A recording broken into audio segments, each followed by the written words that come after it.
Office में बैठा सुरेश आराम से चाय की चुस्कियां ले रहा था। आह, चाय पीने का तो मजा ही कुछ और है। तभी उसके केबिन के बाहर आवाज आती है, मे आई कम इन सर? दरवाजा खुलते ही वह देखता है कि एक बहुत सुंदर लड़की हाफ पेंट में उसके सामने खड़ी थी। गॉर्जियस, आपका रिज्यूमे आपने दे दिया? Yes sir. तो फिर कल से जॉब पर आ जाना। पर इंटरव्यू हो चुका है, तुम जाओ, तुम्हारी नौकरी पक्की। शालिनी चली जाती है। जब शालिनी सीढ़ियों से नीचे उतरती है तो क्यों मौत के मुंह में आ गई हो? समझ में नहीं आता क्या? शालिनी सब दूर देखती है पर उसे कोई दिखाई नहीं देता। वह बड़ी तेजी से सीढ़ियों को उतरती है और बाहर जाती है।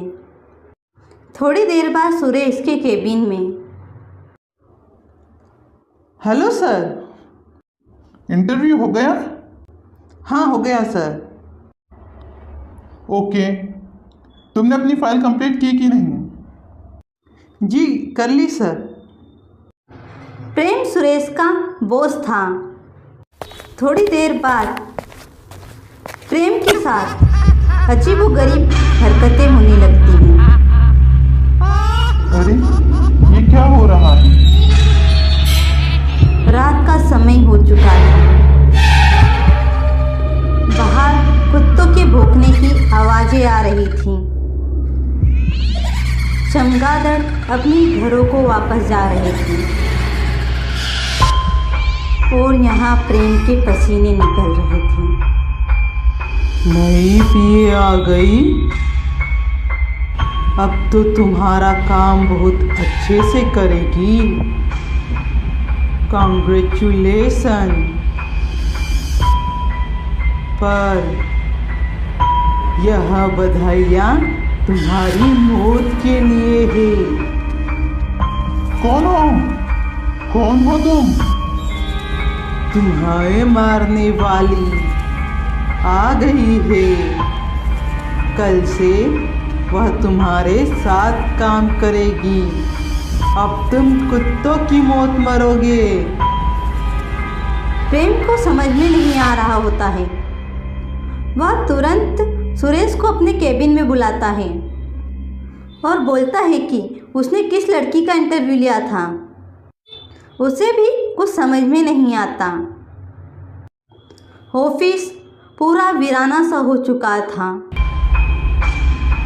सभी अपने घर जा चुके थे। सुरेश भी अब अपने घर को जा रहा था। सुरेश, तुमने जिस लड़की का इंटरव्यू लिया है उसे कल ऑफिस आने के लिए मना कर देना। मुझे पीए कोई मेल चाहिए। पर सर आपने ही तो कहा था कि फीमेल होनी चाहिए। पर अब मैं ही कह रहा हूँ कि मुझे मेल चाहिए। ट्रेन गाड़ी में बैठता है पर रास्ते में उसे ऐसा लगता है कि उसके साथ पास में कोई बैठा है। तुम्हें मारने वाली कल आएगी। तुम तड़प तड़प के मरोगे। कौन हो तुम? कोई नहीं। अचानक से उसके पास बैठी औरत उसकी आंखों से ओझल हो जाती है। वह जब घर जाता है तो तुरंत अपना चेहरा शीशे में देखता है। उसे बहुत पसीना आ रहा था। पर यह क्या? तुम्हें तड़पा तड़पा कर मारने वाली कल आएगी। प्रेम बहुत डर चुका था। उसने सोच लिया था कि अब वह किसी भी लड़की को उसके यहाँ कर्मचारी के रूप में नहीं रखेगा। दूसरे दिन वह जैसे ही ऑफिस जाता है तो सुरेश से कहता है, सुरेश, इस ऑफिस में जितने भी फीमेल वर्कर हैं उन्हें यहाँ से निकाल दो। पर क्यों सर? जो बोला है वह करो। पर इन सब के बावजूद जब रात को सभी ऑफिस से चले जाते हैं तब। अरे माँ जी, आज आप इतनी लेट हो गई? अरे मुझे मेरा पोता बीमार था तो उसे अस्पताल ले जाना था। अब मैं पोछा लगा देती हूँ फिर घर जाती हूँ। पर सुरेश को कुछ अजीब सा लगता है। वह देखता है तो उसके सामने एक चुड़ैल खड़ी थी। बेटा थोड़ा साइड हट जाओ, मुझे पोछा लगाना है, मुझे पोछा लगाना है।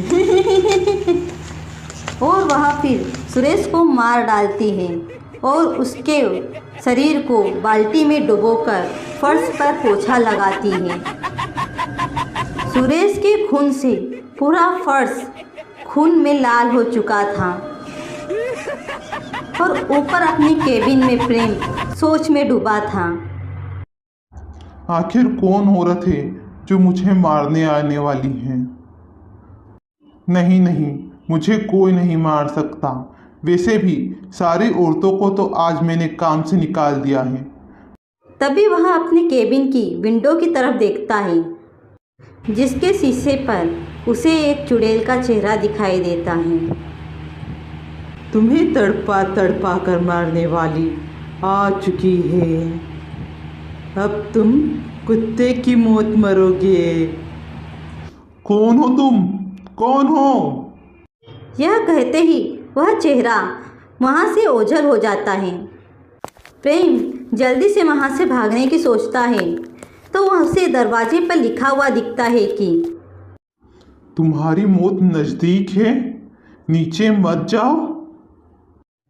प्रेम डर के कारण पूरा पसीने से भीग चुका था। वह डरते डरते नीचे जाता है पर सीढ़ियों पर बहुत अंधेरा था। Light bar bar on off हो रही थी। प्रेम बहुत डरा हुआ था। तभी उसे अंधेरे में एक चेहरा दिखता है। नीचे मत जाओ, तुम्हें तड़पा तड़पा के मारने वाली आ गई है। कहानी का दूसरा भाग देखने के लिए चैनल को सब्सक्राइब करना मत भूलना। और प्रेम सोच में पड़ जाता है कि वह नीचे जाए या ना जाए। नहीं नहीं, मुझे यहाँ से भागना होगा। जब तक मैं इस ऑफिस में हूँ मैं सुरक्षित नहीं हूँ। नीचे बहुत अंधेरा था। सुरेश, सुरेश, यह लाइट्स क्यों ऑफ कर दी है? सुरेश, बोला था ना, तुम्हें तड़पा तड़पा कर मारने वाली आ गई है। नीचे मत जाओ, आ गए अपनी मौत के पास। तभी लाइट्स ऑन होती है तो प्रेम देखता है कि फर्श पूरा खून में लाल हो चुका है।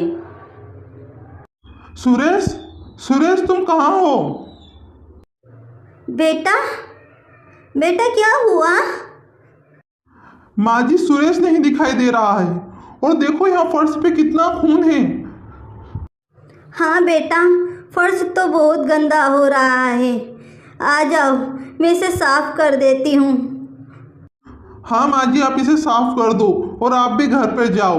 मुझे बहुत डर लग रहा है, मैं घर जा रहा हूँ। आप इसे साफ कर देना।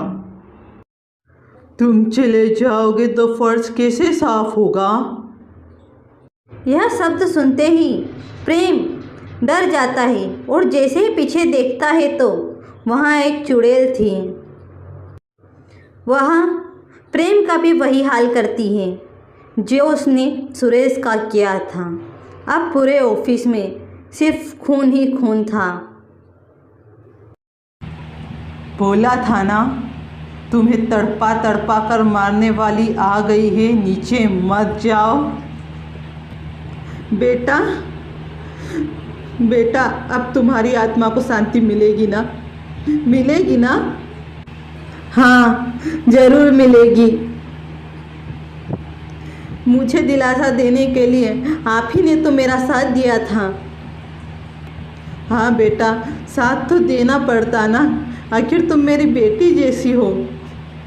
उस दिन इन दोनों कलमुहों ने तुम्हारे साथ जो किया मैं कभी भूल ही नहीं सकती। दरअसल सिया नाम की एक औरत प्रेम के ऑफिस में काम करती थी। प्रेम हवस का बहुत भूखा इंसान था। कई लड़कियों से चक्कर होने के बाद भी वह सिया को पाना चाहता था।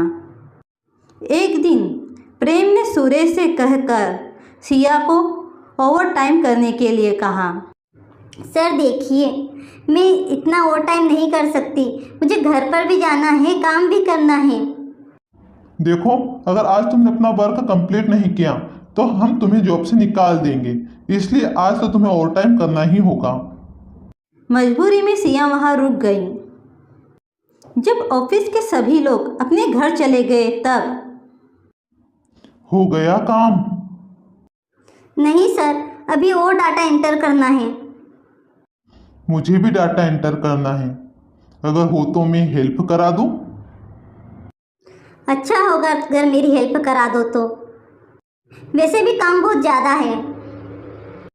और सुरेश नापाक इरादों से सिया की मदद करता है। यह क्या कर रहे हो सुरेश? मैं सर से तुम्हारी शिकायत करूंगी। जाओ कर दो। तब सिया प्रेम के पास शिकायत करने जाती है। क्या सुरेश की इतनी मजाक कि उसने तुम्हारे साथ बदसलूकी की? उसे तुम्हारे साथ बदसलूकी नहीं करना था, क्योंकि तुम तो मेरी हो। सिया उनके इरादों को पहचान चुकी थी, इसलिए वह भागने की कोशिश करती है, पर उसके पीछे सुरेश खड़ा था। सुरेश, मुझे यहाँ से जाने दो। देखो, मेरा परिवार है, मेरे पति हैं, बच्चे हैं। आज के लिए हमें ही अपना पति बना लो। देखो, तुम लोग गलत कर रहे हो। अब तुम हमें से ही गलत बताओगी? सिया बहुत चीखती है, चिल्लाती है, और तभी वहाँ कोई औरत आती है। यह क्या कर रहे हो बेटा? ऐसे परेशान मत करो, उसकी मजबूरी है, उसके घर है, बच्चे हैं, छोड़ दो उसे। तुम्हें तो बहुत सारी लड़कियां मिल जाती है। माँ जी, यहाँ से जाओ आप, यह हमारा मामला है, हम देख लेंगे। बेटा ऐसा नहीं करते। तभी सुरेश उस औरत के बाल खींचता है। अब तुम हमें ज्ञान देगी? बुढ़ापे में 2 वक्त की रोटी का तेरा इंतजाम नहीं है। यहाँ ऑफिस में झाड़ू पोछा करके तो पैसा कमाती है, और अब तो हमें ज्ञान देगी? चुपचाप जा यहाँ से, जा, वरना कल से तू भी नहीं दिखेगी यहाँ। वह बुढ़िया बेबस नज़रों से उसे देखती है, और सिया के हालात देखकर वह खुद को रोक नहीं पाती। वह अपने पोछे के डंडे से उन दोनों को पीटना शुरू करती है। तभी सुरेश उस बुढ़िया को एक जोरदार धक्का देता है, जिससे दीवार से उसका सर टकराने से वह वहीं मर जाती है। प्रेम सर, यार बुढ़िया तो मर गई। क्या सुरेश, तूने सारा काम बिगाड़ दिया। अब इसका क्या करें? अगर यह जिंदा रही तो अपनी जिंदगी का घंटा बजा देगी। पर सर, इसी को पाने के लिए तो इतना सब कुछ किया था। अब खून हो ही गया है तो मजे ले ही लेते हैं। बात तो सही बोल रहे हो तुम। और फिर वह दोनों सिया के साथ अपनी दरिंदगी की हदें पार कर देते हैं। सर प्लीज़ मुझे मार डालो, अब नहीं सहन हो रहा है। अरे तुम्हें मार के हम क्या करेंगे? जब तक जिंदा हो तब तक तो मजे ले लेने दो। उन दोनों ने सिया को भूखे प्यासे रखकर कई दिनों तक उसके साथ गलत काम किया, और आखिरकार एक दिन सिया ने अपना दम तोड़ दिया। सर, ऑफिस के लास्ट फ्लोर के रूम में उस बुढ़िया की लाश भी सड़ चुकी है, और अब यह भी।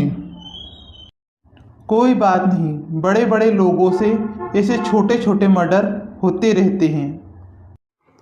उस झाड़ू पोछे वाली बुढ़िया की आत्मा उनकी दरिंदगी देख रही थी, पर वह उनसे बदला लेने में असक्षम थी।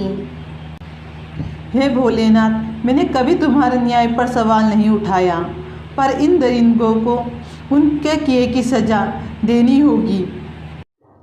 और फिर भोलेनाथ की कृपा से मैं इन लोगों को इनके किए की सज़ा देने में सफल हुई। अब हम दोनों का मकसद पूरा हुआ है, हमें यहाँ से जाना चाहिए।